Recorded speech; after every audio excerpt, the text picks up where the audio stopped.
As Indianapolis-based USA Gymnastics prepares for LA 2028, it is planting deep roots in Indiana with a new headquarters and wellness center in Noblesville. I can't tell you how excited I am to be able to make the announcement that Innovation Mile in Noblesville has been selected as the site of the future USA Gymnastics Training and Wellness Center. This Training and Wellness Center will be the heart and hub of the sport of gymnastics in America. It will be a place where the local community, as well as athletes, coaches, volunteers, families, national team members will be able to call home. USA Gymnastics CEO Kyle Albrecht says the new home for the sport is about much more than bricks and mortar. So many other sports, whether it's Cooperstown in baseball or Canton for football, these cultural hubs exist for sports across the country. And for our sport of gymnastics, Noblesville is going to be that home. On this episode, the former Major League Soccer and Under Armour executive explains why USA Gymnastics chose Central Indiana, how Indianapolis's reputation as a sports capital helped seal the deal, and what the state-of-the-art campus will mean for athletes, coaches, and the future of one of the nation's most recognizable Olympic sports. USA Gymnastics CEO Kyle Albrecht on this episode of the Business and Beyond podcast presented by PNC.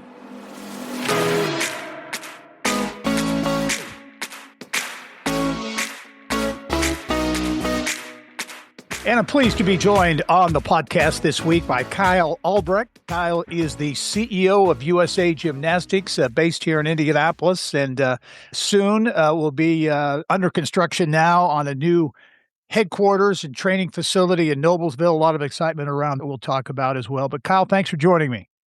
Thanks so much for having me today. Excited to be here. Yeah, you are a busy guy, and the organization is certainly full steam ahead with a lot going on. As we tape this, you're preparing really for one of your biggest weeks of the year out in Phoenix.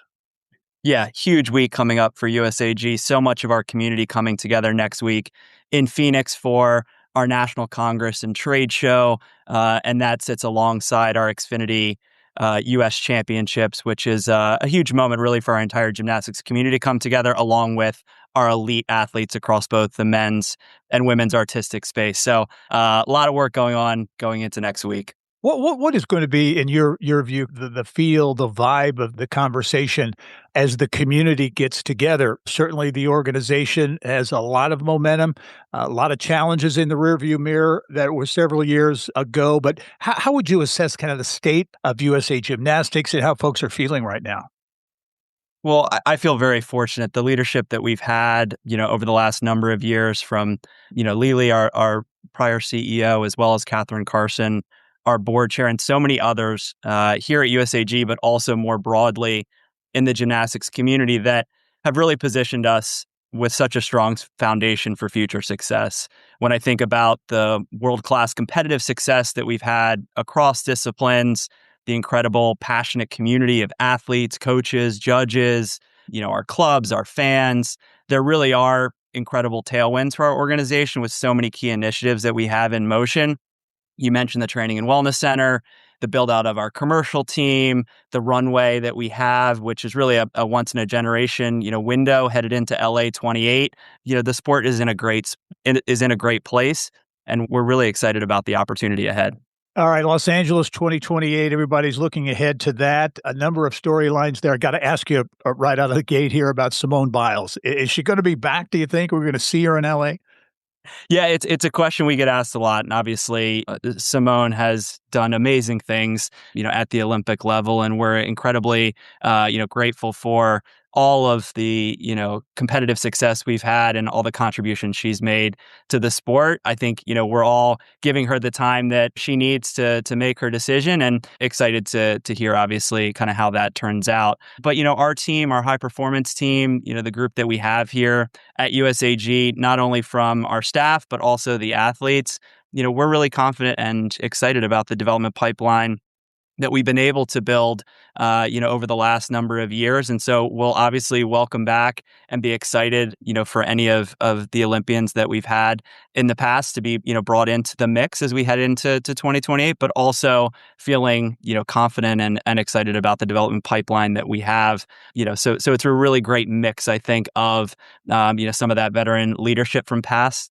Olympics that could be coming back that we'll look to see kind of what happens here over the next coming months. What are the big storylines in your view? I mentioned the Simone Biles thing. How about the women get a lot of attention, and rightfully so. The amazing group there.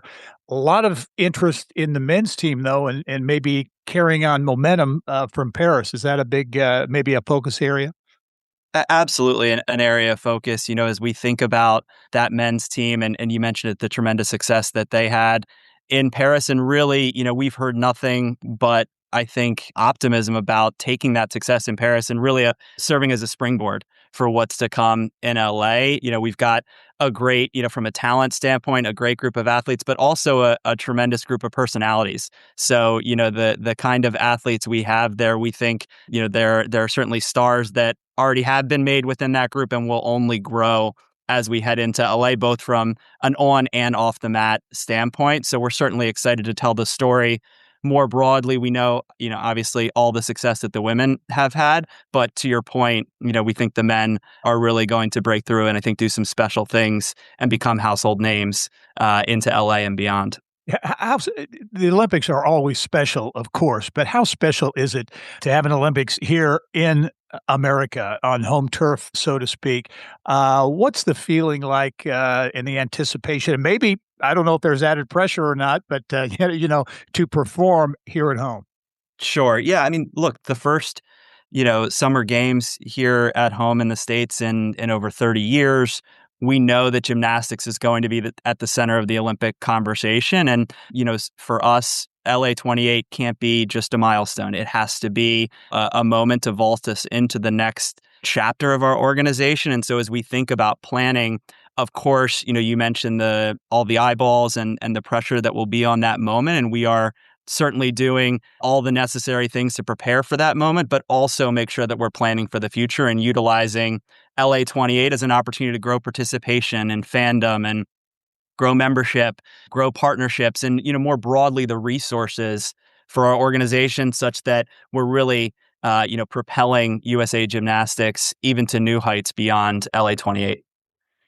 You are in the works now, moving forward with a new headquarters and training facility in Noblesville. That selection was made a number of months ago, major news here in central Indiana. We'll talk more about it here in a moment, but how are things going? Where are things in terms of the timeline, the pipeline, if you will, for that new facility in Noblesville? First of all, I think the community support for this project and the collaboration we've had from so many different community leaders, whether it's, Mayor Jensen up in Noblesville or, community leaders like, Patrick Talty at Indiana Sports Corp or Mel Raines at the Pacers, just so many across Indianapolis and Indiana more broadly that we have to thank for, their support on this project and, everything in terms of our commitment to, Noblesville and ultimately to getting shovels in the ground is progressing well. And so, there is a significant amount of fundraising and feasibility and ultimately operational planning work and development that has been underway for a period of time. And, we hope to have some news in the very near future as we continue to march towards an opening in advance of the LA 28 Olympics. Yeah, and an important part of this headquarters, but this training facility and how that fits into a broader picture, I think, or vision for that grassroots development of the sport. Percent. As we think about having a national home for gymnastics, that's such a special thing for our sport, for the Olympic movement, and hopefully, I think for people across Indiana and the country to really have this beacon, this cultural, hub for the sport where everyone can point towards, so many other sports, whether it's Cooperstown in baseball or Canton for football, these cultural hubs exist for sports across the country. And for our sport of gymnastics, Noblesville is going to be that home. And that's a really powerful story that we're able to tell when we think about, yes, the competitive excellence that we want to achieve, but also throughout the development pathway as we think about athlete health and wellness and coaching education and sports science and innovation. So it's really an opportunity for us to create this home in Noblesville and share in the expertise and resources that we have for the broader gymnastics community and the broader community, within central Indiana. So it's tremendously exciting, and the impact that it's going to have is going to be felt really in this region, but also far beyond. Kyle, as you look at and shape your vision for USA Gymnastics, you come to the organization from soccer, right? From MLS. And I think you Correct. spent maybe some Yes. time at Under Armour as well. Talk a little bit about your background and how those experiences are coming into play here at USA Gymnastics. Yeah, I think my background is one. It's kind of a diverse set of experience from the MLS side, where I oversaw everything we did in the youth space, from recreational all the way up through elite youth development, and those athletes that were looking to become professionals. Prior to that, at MLS, was overseeing the commercial strategy space in terms of what we were doing with a lot of our event platforms, and then, as you mentioned, at Under Armour, working across athletes, teams, agents, retail, really to grow our Under Armour business, and was based in Europe, actually doing that and overseeing sports marketing there. So from a standpoint of kind of diversity of experience, I feel fortunate in terms of really having that breadth across the athlete space as well as more the brand building and commercial space. And I think that experience lends well to, really looking at this next phase, what we have in front of us at USAG. We know that competitive success and, how we continue to focus on that athlete-centric, development side of things, and that's going to always remain. But we also have a tremendous opportunity, as we mentioned, on the commercial side, and thinking through, how do we really inspire a generation? How do we execute at a high level? And ultimately, how do we grow our organization and take USA Gymnastics to new heights? Are there things at MLS that they're doing and have done that you would like to see infused in Gymnastics? I mean, some things, especially youth development, some of those kinds of things. Are there things that you'd like to see perhaps implemented going forward at gymnastics? I think we're always looking at new opportunities and where we can take ideas, whether it's from my experience or some of the terrific folks that we've brought on board more recently from, across the sports landscape and from the gymnastics community.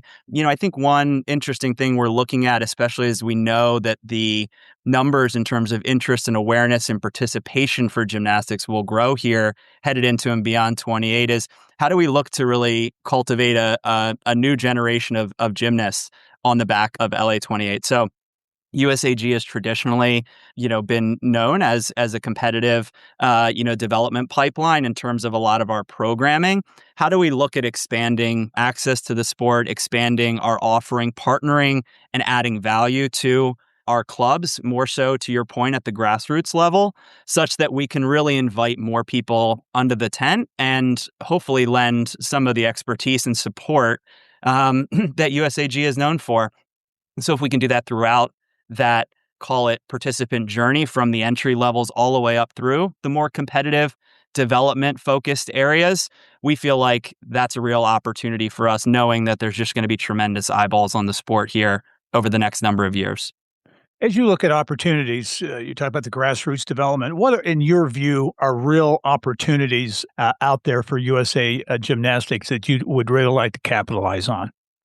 Well, I think I go back to that visibility, right? And, for us, we know in Olympic years, we're the most watched Olympic sport. We had a great meeting with our partners at NBC last week as we really start to chart the path the next 2 years headed into LA28. But it's really more than just a month during, in July of 2028. We have to create that year-round visibility where we're converting that inspiration during that month into fandom and participation and membership, ultimately delivering stronger events and better storytelling and content. So if we can do that properly and really drive that commercial side, that's where there's so much we can do to reinvest and put more resources back into our clubs and coaches and judges and athletes. So that's really kind of that flywheel of success that as we can make that go faster, we can really propel all areas of our community. You mentioned storytelling and content. And I think a lot of people may not think about that, but the importance of storytelling and content, especially in this day and age of social media, how important is that? Again, back to that growth of the sport and that grassroots development, those types of things, those storylines and the content. How important is that in today's sports world? It's incredibly important. And the reality is, most of the fans see our athletes and tune in just for a small window of time into their lives. And the amount of hours in the gym and the commitment, the discipline, the grit, the perseverance, those are the stories that we would love to be able to get on a broader platform. Hopefully in the near future, we can share some news about some content opportunities that we've been working on in the runway to LA 28 that we think are going to accomplish exactly what we're talking about and give millions of fans around the world the insight into, what our athletes are doing beyond those couple minutes when you're seeing them on a balance beam or on a high bar. And ultimately, that's the story that I think of our athletes that really deserves to be told. Much more ahead with Kyle Albrecht, the CEO at USA Gymnastics. We'll dive a little bit more into the new headquarters training center facility in Noblesville, what that impact may be, that and much more when the Business and Beyond podcast returns. Stay with us. As a bank, PNC prides itself on being boring. But the truth is they couldn't be more excited to serve the dynamic Indianapolis community. For nearly 160 years, they've quietly toiled away to deliver brilliant results for their equally brilliant clients. They have dedicated PNC teams throughout the local area all ready to do the boring work to help you unlock your own brilliance. PNC Bank, brilliantly boring since 1865. PNC Bank, National Association member FDIC. We build Indiana. The Laborers International Union of North America builds and maintains roads, bridges, and other essential infrastructure that make us the crossroads of America. So thanks to LIUNA members' work, Hoosiers have a better quality of life, like access to utilities, easier routes to jobs, schools, or medical care, and deliveries keep moving. We build Indiana for good jobs and stronger communities. The Laborers International Union of North America. We are LIUNA. And welcome back to the Business and Beyond podcast presented by PNC. My guest this week is Kyle Albrecht. He's the CEO of USA Gymnastics. Very busy, guys. We talked in the first half of the podcast. Major event coming up in the week ahead, next week for the organization and for the sport. And a lot going on, Kyle, as we kind of touched on with the new headquarters and training facility in Noblesville. That was big news when that was announced. That was prior to your arrival at the organization. But talk about the selection of Noblesville for this headquarters. USA Gymnastics was headquartered in Indianapolis already. But as you look at the selection of Noblesville, why Noblesville? Yeah, well, I mentioned it in terms of the community support, some of the community leaders across the sports landscape. And I think most importantly, Mayor Jensen in Noblesville, I think the vision that they brought, really was a shared vision. It was a shared ambition that in our partnership with Noblesville, we have the opportunity alongside of what they're doing in Innovation Mile in that location. And then more broadly in Noblesville to really fulfill our collective vision. When we think about building a long-term home for USAG, I think the infrastructure that's being built, the ambition for what's possible alongside of our new home at USAG, I think that's where really that mission, that vision aligned, and really, can't thank Mayor Jensen, his team, the city of Noblesville, and so many other community leaders for their support on the project that we know has been a massive undertaking and really will require, I think, everybody to continue to lean in as we, work diligently to get that building completed prior to the LA 28 Olympics. Yeah, you mentioned Innovation Mile. How important a part in the selection was that in terms of what that can be? You're right next to the Noblesville Arena, the home of the Pacers G League team, major presence there. A lot of anticipation on what will be in that area. How exciting is that to be part of that?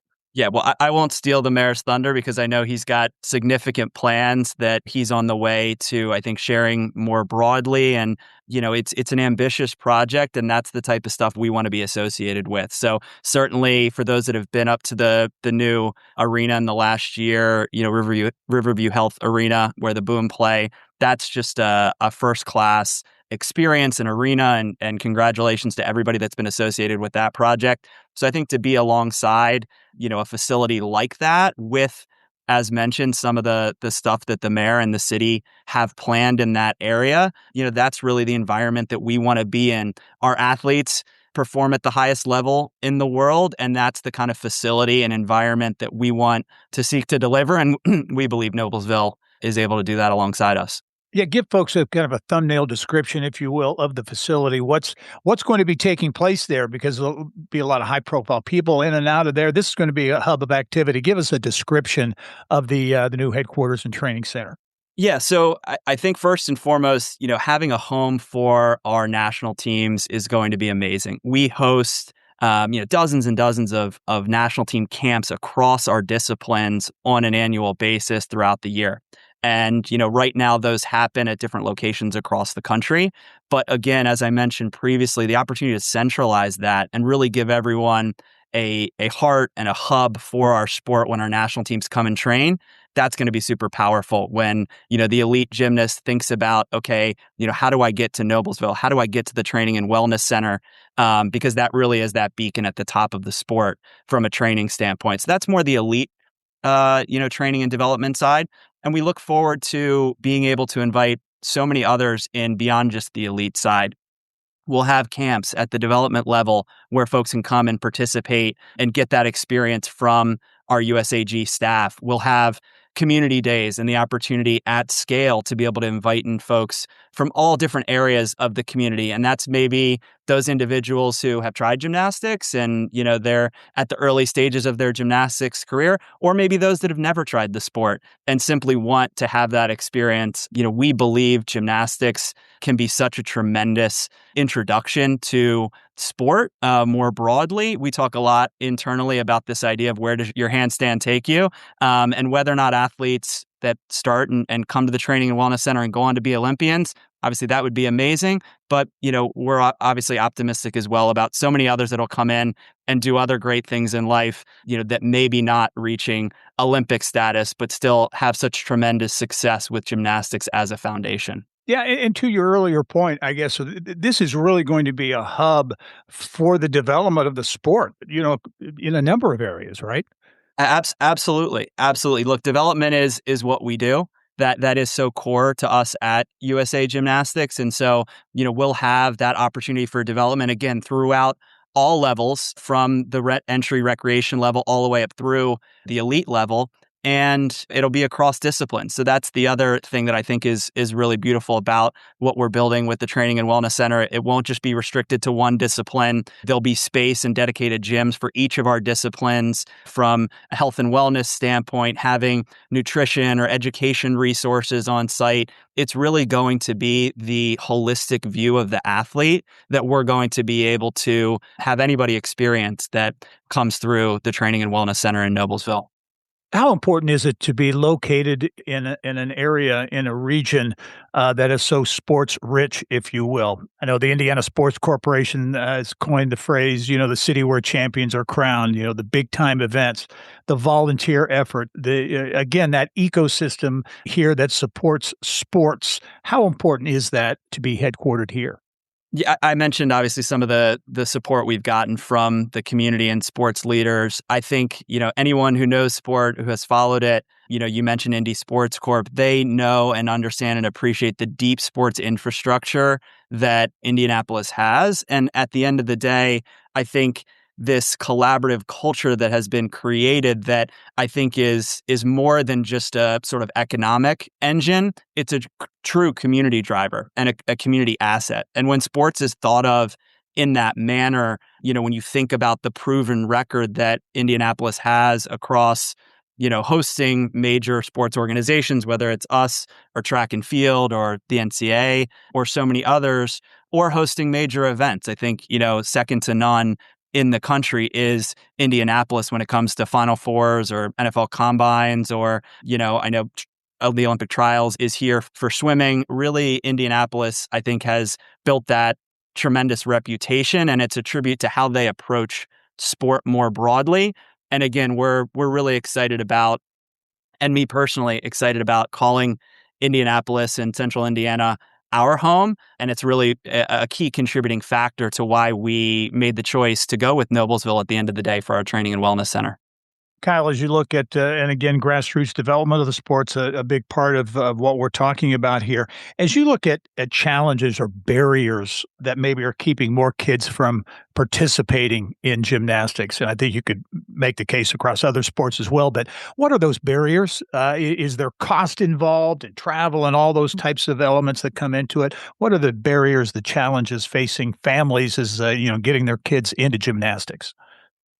Well, look, it's a crowded sports landscape, right? At the end of the day, there's a lot of different offerings out there. And so, it's our job to tell the story of our sport, to understand how we break through that cluttered landscape. I shared some of the sentiment around the foundational aspects of gymnastics in terms of getting involved with the sport that could lead you on into successful careers in athletics that may not be in gymnastics. And so that's a story that we want to tell, that we think is a broad-reaching story that can really help us to drive participation at scale. And as mentioned previously, we know that USAG more traditionally has been focused on that competitive development pathway, and so we're looking at ways that we can broaden that aperture to invite in more than just, say, that athlete looking to go more in our development program or elite levels, and really invite in a broader range of folks that may not necessarily be putting in the dozens of hours in the gym each week, but just simply want to move and to understand the sport in a better way. And so, we think there's a lot of opportunity there to broaden that aperture. Okay, final question for you, Kyle. If we sit down again after the 2028 Olympics, and hopefully we'll sit down well before then, but after the 2028 Olympics, what do you hope people are talking about when we talk about the state of gymnastics in America? Yeah, well, I think, look, we'll continue to be judged, I think, just in terms of the visibility by our competitive success. And so, that focus on athlete development and competitive excellence will remain. And so that'll continue to be an area of focus and is important for us in LA 28. But I think well beyond that, this opportunity I've talked about to strengthen the gymnastics community and to continue to build out the infrastructure, whether it's more children entering and staying in the sport or stronger clubs that, have that sustainable future, to more coaches and judges participating, to a larger fan base with more resources to pour back into our community. At the end of the day, we want USA Gymnastics to be the most trusted and forward-thinking NGB, really in the Olympic movement. And so as we aspire to continue to reach those new heights, LA 28 is going to provide us with tremendous opportunity to achieve all of those goals and fulfill the vision that I shared. And I know Noblesville and Indianapolis will be playing a big part in that process. Kyle Albrecht, the CEO at USA Gymnastics. Kyle, been great to catch up with you. Appreciate you taking the time. Good luck with everything. I know we'll be talking a lot more going forward with your new headquarters in Noblesville and a lot of other areas. So thanks for joining me. Thanks so much. Really enjoyed it. All right. And thank you for joining us on this episode of the Business and Beyond podcast presented by PNC. We are a weekly conversation with achievers in business, sports, entertainment, and beyond. And you can download all of our episodes, 300 plus, and get Indiana business news 24/7. All you have to do is go to InsideIndianaBusiness.com. I'm Gary Dick. Thanks for joining us. We'll see you next time.